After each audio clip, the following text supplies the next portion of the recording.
Good morning everyone, welcome to my channel and it's me again, ang inyong chismosong Kaalda Vlogger.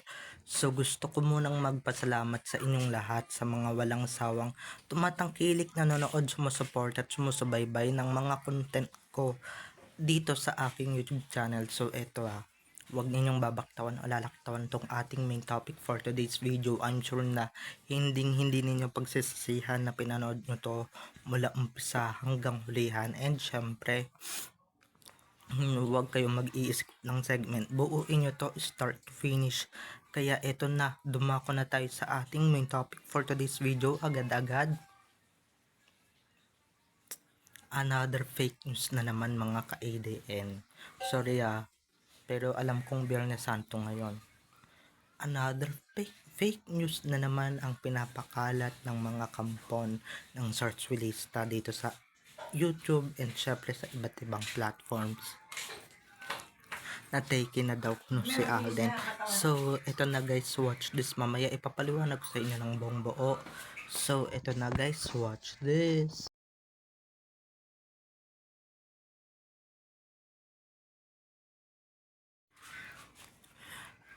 At kung nakita nyo na ngayong recap, so once again, say TTO sa mga admins. So, ito na, dumako na tayo sa ating main topic for today's video, agad-agad. Like what I said earlier, gaya ng sinasabi ko kanina, or gaya ng sinabi ko kanina, kahit Holy Week guys, kahit Holy Week, Holy Friday today, hindi pinalagpas ng mga kampo ng animales, kampo ng search lista, ng mga bayarang trolls ang pagpapakalat ng fake news kaugnay nga ng pagiging taken na daw kuno ni Alden Richards. Totoo namang taken siya dahil nga may asawa na siya, pero guys, yung may babaeng involved, yung may ibang babaeng involved, naku, wag ninyong papakalatin yan, wag nang gagawa ng fake news yan, wag nang ginagawa ng fake news yan ngayong Holy Week dahil nga magkakasala kayo ng bonggang-bongga. Ito lang kitang-kita niyo naman sa picture na may kasama si Alden Richards, yung boyfriend ng babae. Okay, kaya kung sana man lang yung pagpapakalat ninyo, yung pag-i-spread ninyo ng fake news, 'di ba, maging aral na sana sa inyo. And syempre, patakot naman kayo this Holy Week, 'di ba? Holy Week ngayon, Holy Friday ngayon, kamatayan ngayon ni Lord. Pero ito kayo ngayon, gumagawa kayo ng kasakiman or syempre ng kaibuturan na kasamaan dito sa social media. Syempre, ang tawag dyan, walang awa and syempre, walang respeto, 'di ba? Kitang-kita ko naman, guys, 'di ba? Hindi lang ako, maski kayo na may Twitter na lumalaganap to. Kaya ayan, sa mga nagpakalat and syempre sa mga kumakalat pa ng bonggang-bongga, kitang-kita nyo naman yung katotohanan na talagang ano na siya, talagang laganap na siya. Buti na lang yung iba dito hindi naniniwala, 'di ba? Oo, totoong taken na si Alden dahil nga may misis na siya, pero yung may ibang babaeng involved na sasabihin ninyong girlfriend ni Alden, ito lang guys hindi porket nakakasama ni Alden sa gym or may fun, diba, or tumakbo-takbo jowa niya na agad, 'di ba? Anong tingin niyo, maski ba si Barbie kasama din niya araw-araw, jowa niya na rin, 'di ba? Si Jenny Ling, si Kim Chu, 'di ba? Na nakasama niya rin na tatakbo sa parating niyang event, jowa niya na rin, 'di ba? So another basag na naman ang mga trip ng mga kampon ng animales dito sa SOCMED, na kung saan 'di ba, hindi man lang ginaling-galingan ang pagpapakalat ng fake news at hindi man lang ginagalingan ang pag-spread out ng fake news, guys, dahil yung fake news na pinalalaganap nila sa aming mga ADN, basag yan, di ba? Kitang-kita nyo naman, may boyfriend yung tao, respeto naman, di ba? Tsaka ka-gym body lang ni Alden, guys. Ibig sabihin, kasama niya lang yun mag-workout sa gym. Hindi porket kasama niya mag-workout sa gym or may picture sila together, 'di ba? Magjowa na agad, may relasyon na agad, 'di ba? Ba't niya lulukuhin si Main, 'di ba? Na kay Main na lahat, 'di ba? Kaya yung mga naninira ng relasyon ng Aldab, ay naku, bahala kayo sa buhay ninyo, basta kami, basta yung mga basta kaming mga ADN, nandito lang kami. And syempre, hindi kami maniniwala, and syempre wala kaming ibang paniniwalaan kundi yung mga yung mga sarili namin na yung mga sarili namin na kung ano yung mga napipil namin at kung ano yung kailangan namin basagin or kailangan namin basagin ng bonggang bongga, yun talaga yung mga ka-Aldab Nation. Kaya eto lang, hindi porket magkasama sila sa picture or nagpa-picture silang dalawa, sila na, diba?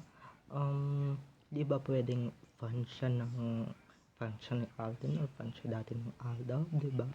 Kaya siya nagpa-picture. Pero yung sasabihin ninyong magkarelasyon, guys, kita nyo naman, may karelasyon yung tao, tapos spread up niyo yung ganyang news, yung ganyang balita, diba? Maski talaga Hollywood please, hindi nyo na talaga pinatawad or hindi nyo na talaga patatawarin pa, diba? Gawa kayo ng gawa ng kasalanan, di bale may kapalit naman lahat ng mga ano ninyo ginagawa ninyo ng banggang bangga, diba? Maski ako guys, nagulat din ako dito sa pinapalaganap nilang to. At syempre guys, napag-isip-isip ko na rin na fake news lahat ng pinapalaganap nila ng bonggang bongga, fake news lahat. Okay, hindi, kitang-kita mo naman guys yung itsura ni Alden sa itsura ng girl, apakalayo, diba? At hindi niya papatulan yung mga ganong klaseng babae, diba? Hindi niya papatulan yung mga ganon, lalong lalo na kung magkaibigan lang sila.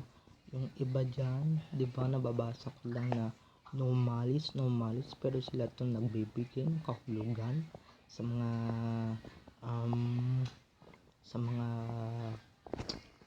sa mga pagbati-bati or sa mga pictures na lumalaganap, and syempre kumakalat. So anong tawag sa inyo, diba? Palakalat ng fake news, palakalat ng mga misinformations, palakalat ng kung ano-anong kasinungalingan, diba? Kaya yung iba dyan, yung iba dito, lalong-lalo na yung mga angatin, syempre mga obob, syempre mga agad-agad naniniwala yan, and syempre na ay ganun, diba? Diba nung una si KB, ano pa yun, tokada, tapos ngayon ito, diba? Tapos ngayon ito, wala, basag na kayo the third time, diba? Kaya daw hindi nanligaw si ganito, diba? Kay ganyan kasi nga may jowa na daw, diba? Kung ganyan na ang dali ninyong mabola at ang dali nyo naman magpabola, diba? Hindi yung dapat i-scroll out nito o kaya i-block niyo yung mga nagpapakalaganap ng fake news o ng mga false news na ganyan. Kasi nga, diba, ang una good mood ka, tapos mga ganitong balita na ini-spread out ng ibang walang alam, mga diba, ako ini-scroll out ko na lang to, kaya nilalagpasan ko lang to, diba? Hindi ko nire-retweet, hindi ko nire-repost kasi nga, diba, hindi naman ako naniniwala din sa news na yan. Lalong lalo na guys, ayan may kasama siyang jowa, and syempre may karelasyon ng tao, kaya Wag ninyong bigyan ng kahulugan kung sino man yung mga kasama ni Alden dahil si Alden stick to one lang yan, okay? Hindi yan tapatin kung kani-kanino, lalong-lalo na kung God yung body niya, okay? So, babay na mga ka-ADN. I love you all. Have a nice day. Keep safe and God bless everyone.